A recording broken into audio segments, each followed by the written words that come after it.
નમસ્કાર. આજે આપણે કલાપોથીમાં પાન નંબર 30 ઉપર થેલીનું ઘડીકામ કરીને ચોંટાડવાનું છે. તેના માટે આપણે ઘૂંટેલા કાગળનો ઉપયોગ કરીશું.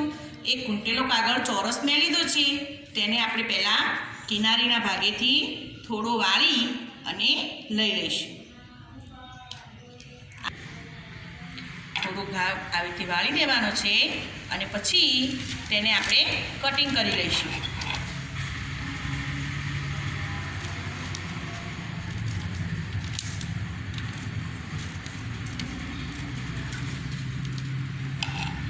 કટિંગ થઈ જાય એટલે આપણને એક લંબચોરસ આકારનું કાગળ મળી જશે. ત્યારબાદ આપણે આ આકારને અડધો અડધ વાળી લઈશું. જે ભાગ લાંબો છે એ ભાગેથી આપણે અડધો અડધ વાળી લેવાનો છે અને પછી જે વચ્ચે ઘીસી પડી છે, સીધી રાડી લીટી થઈ છે, ત્યાંથી આપણે એ લીટીના ઉપર સુધી જાય એ રીતે અડધો ભાગ વાળી લઈશું. અને સામેની દિશાથી પણ એવી જ રીતે આ કાગળ જે વાળ્યો છે એના ઉપરની દિશા તરફ જાય ત્યાં સુધી આપણે કાગળને વાળવાનો છે. આ રીતે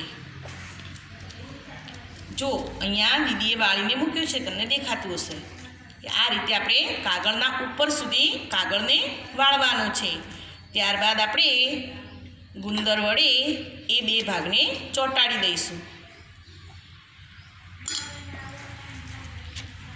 આ રીતે આપણે ચોંટાડી દેવાનું છે.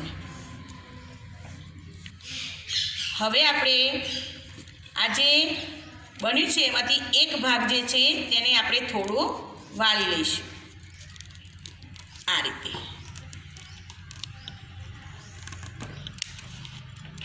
એક ભાગ આપણે આ રીતે વાળી લેવાનો છે અને તેને આપણે ગુંદરથી ચોંટાડી દઈશું.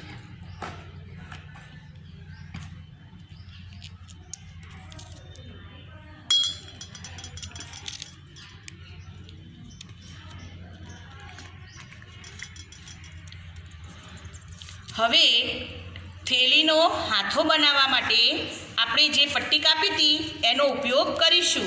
તો એના માટે આપણે પહેલાં અડધો ભાગ વાળી લઈશું.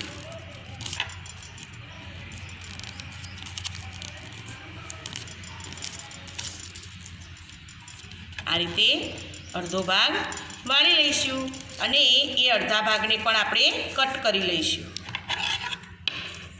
જેથી કરીને થેલીના બે હાથા આપણને મળી રહે.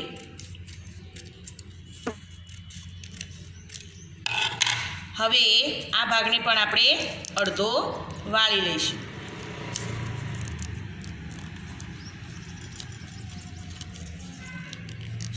આ કાર્ય જો બાળકને ના ફાવે તો વાલી એને મદદ કરી શકે છે, કારણ કે આ થોડું ઝીણું કામ છે એટલે બાળકથી થોડું કરવું અશક્ય રહેશે. બાળક કરે તો વાંધો નહીં, પણ ના કરી શકે તો વાલી તેને મદદ કરી શકે. બાકીના કાર્યો વાલીએ કરવાના નથી, પણ બાળક પાસે કરાવવાના છે. કોશિશ આપણે કરીશું કે દરેક કાર્ય બાળક જાતે જ કરે, પણ જો બાળક કરી ના શકે તો પછી વાલી એને મદદ કરી શકે. આ રીતે આપણે બે ભાગ વાળેલા તૈયાર કરી લઈશું અને એને આપણે ચોંટાડી દઈશું.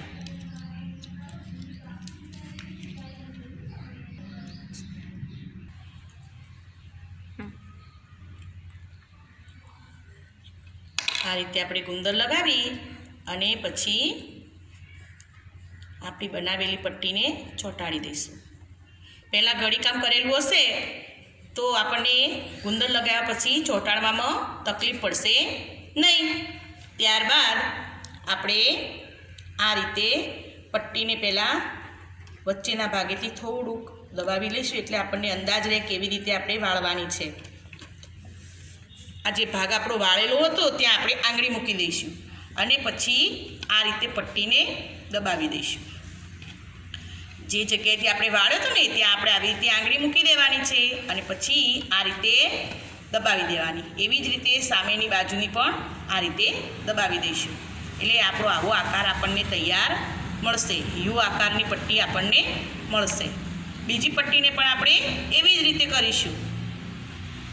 પહેલાં અડધો અડધ વાળી લઈશું પછી એ વળેલી પટ્ટી જે છે એ વચ્ચે જે ભાગ પડે છે, ઘીસી પડી છે, ત્યાં આપણી આંગળી મૂકી દેવાની અને પછી બાજુમાં આ રીતે જુઓ કઈ રીતે દીદી વાળે છે, બસ આ રીતે.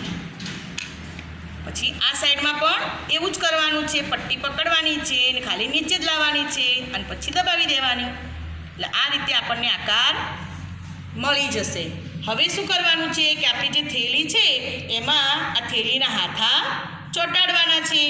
તો ગુંદર લેવાનો અને આપણે જે પટ્ટી તૈયાર કરી છે એ પટ્ટી પર થોડો ગુંદર લગાવી અને પછી થેલીના અંદરના ભાગમાં આપણે આ રીતે મૂકી દઈશું. એક ખૂણો લઈને મૂકી દીધો, પછી બીજો ખૂણો પણ એવી રીતે જ મૂકી દેવાનો છે. આ રીતે આપણે થેલીના બંને ખૂણાને મૂકીને ચોંટાડી દઈશું.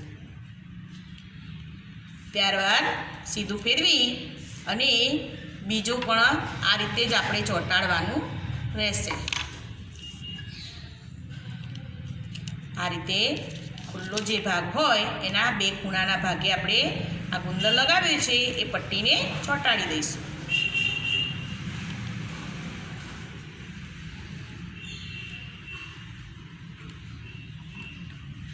આ રીતે એટલે આપણી થેલી તૈયાર છે.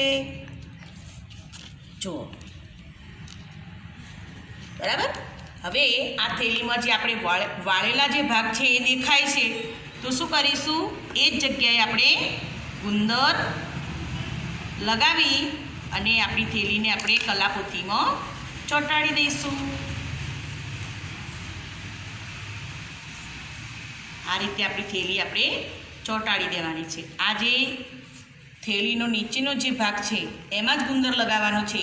આ હાથામાં કોઈ જગ્યાએ આપણે ગુંદર લગાવીશું નહીં. આ રીતે આપણે થેલી તૈયાર કરવાની રહેશે.